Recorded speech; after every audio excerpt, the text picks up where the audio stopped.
Hello, everyone.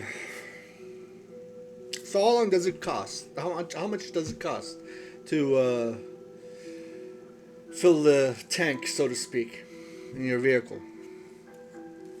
As you know, midterms are coming up, and then there's this. Look how stupid this photo is. I didn't even want to look at it. It just makes me sick. White House confirms Biden administration asks Saudis to postpone oil cuts until 1 month after midterms.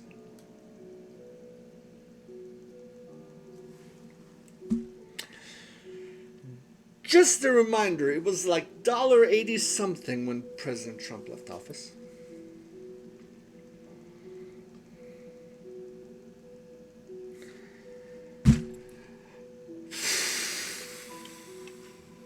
Burns me so bad. The Biden administration confirmed on October 13th that it asked Saudi Arabia to delay an OPEC Plus vote to uh, cut oil production until its next meeting, which comes after 2022 midterm elections.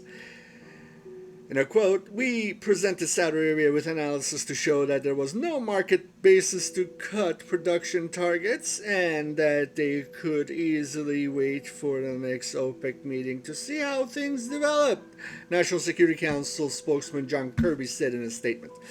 He didn't directly say that the White House had sought to have Saudi Arabia, a key member of OPEC, delay the vote until after the midterms, but according to OPEC's website, the organization's next meeting is scheduled for December 4th, about a month after the midterm elections, in which analysts favor Republicans to take back at least the House. The other OPEC countries also allegedly communicated to us privately that they also disagreed with the Saudi decision but felt coerced to support Saudi's direction to slash oil production during last week's meeting. According to Kirby, he didn't provide any examples but said the United States would reevaluate its relationship with the Saudi government. As the president has said, he's no fucking president. He's an installed puppet. We are reevaluating our relationship with Saudi Arabia in light of these actions and will continue to look for signs about where they stand in combating Russian aggression. Sure, why not? Why don't you talk about Burkina Faso too? Just bring anything and everything that you like into the discussion. Kirby's comment was issued in response to an October 12th statement from the Saudi Foreign Ministry refuting allegations that the kingdom took sides with Russia against the United States. This totally isn't a PR stunt. Totally isn't. The government of the Kingdom of Saudi Arabia would first like to express its total rejection of these statements that are not based on facts and which are based on portraying the OPEC Plus decision out of its purely economic context. This decision was taken unanimously by all member states of the OPEC Plus group, the ministry said in a statement. Now, what are the consequences? Well, during an interview this week with Clinton News Network, U.S. occupier of the Oval Office said there would be undisclosed consequences for oil production cut.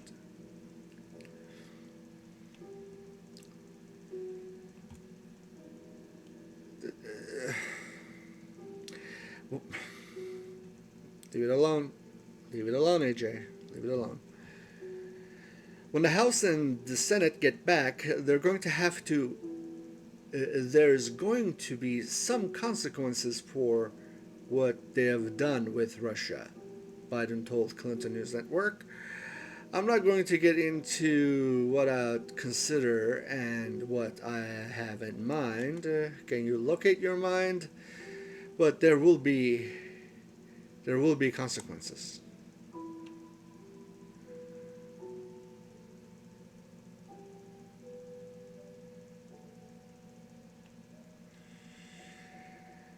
Since Biden took office in January 2021, gas prices steadily increased before um,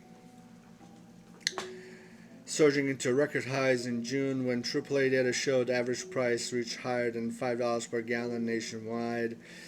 There are places reporting $7. What are you talking about? While prices have dropped since then, they've again progressively increased, according to AAA, with the current price reaching $3.91. Not around where I am. Keep dreaming. It's $4 plus where I am. On October 13th, the average price 1 month ago was $3.70. Republicans say that Biden's policies targeting domestic oil production have, in part, triggered the high gas prices. In part, most like, yeah, it's like 99%, that part. Yeah.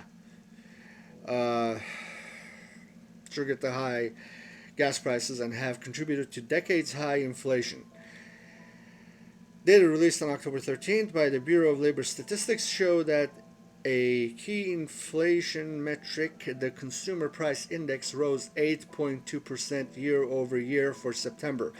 In the days after taking office last year, Biden signed executive orders suspending some federal drilling leases, ending the construction of the Canada to U.S. Keystone Pipeline, and ending some federal subsidies, while he and some Democrats have promoted electric vehicles.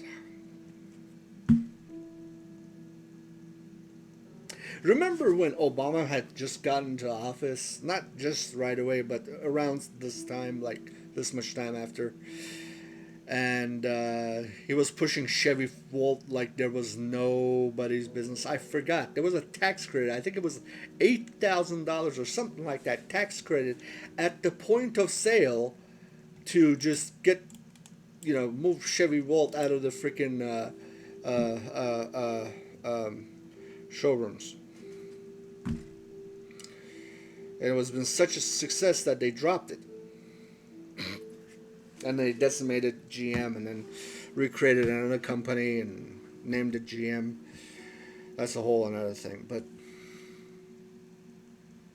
each breath they take is to damage my beloved United States. Lord, deliver us from evil. Amen. For God and country.